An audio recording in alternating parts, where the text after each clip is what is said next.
छठ यह सिर्फ एक व्रत नहीं, यह प्रकृति के प्रति कृतज्ञता का उत्सव है, जहाँ मनुष्य सूर्य से संवाद करता है और अपनी आत्मा को शुद्धता, संयम और समर्पण से भर देता है। पुराणों में इस छठ पर्व की एक कथा मिलती है। मान्यता है राजा प्रवर को संतान का सुख नहीं था।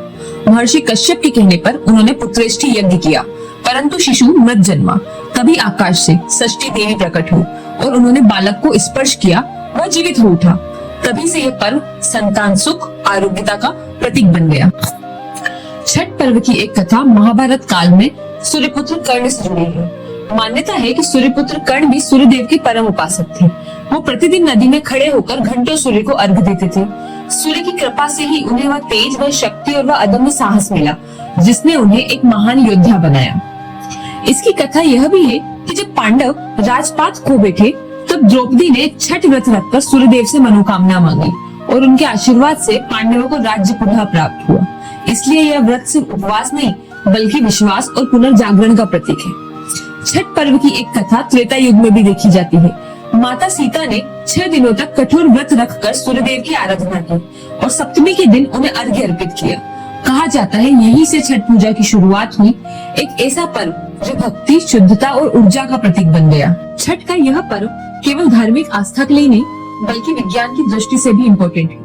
कहा जाता है षष्ठी तिथि के समय सूर्य की अल्ट्रावायलेट रेस वायुमंडल में एक विशेष प्रभाव डालती है। इस दिन सूर्य की उपासना करने के कारण हमारे शरीर को एक पॉजिटिव एनर्जी मिलती है और वह हमारे हेल्थ के लिए अत्यंत ही लाभदायक मानी जाती है। छठ पूजा 4 दिनों का महान पर्व है। हर दिन का अपना महत्व और अपनी पवित्रता है। पहला दिन नहाए खाए, घर की सफाई के बाद व्रती स्नान करते हैं, शुद्ध भोजन ग्रहण करते हैं। कद्दू की सब्जी, चना दाल और भात। भोजन तांबे या मिट्टी के बर्तनों में ही बनाया जाता है, क्योंकि उसमें शुद्धता होती है और धरती की ऊर्जा होती है। दूसरा दिन खरना।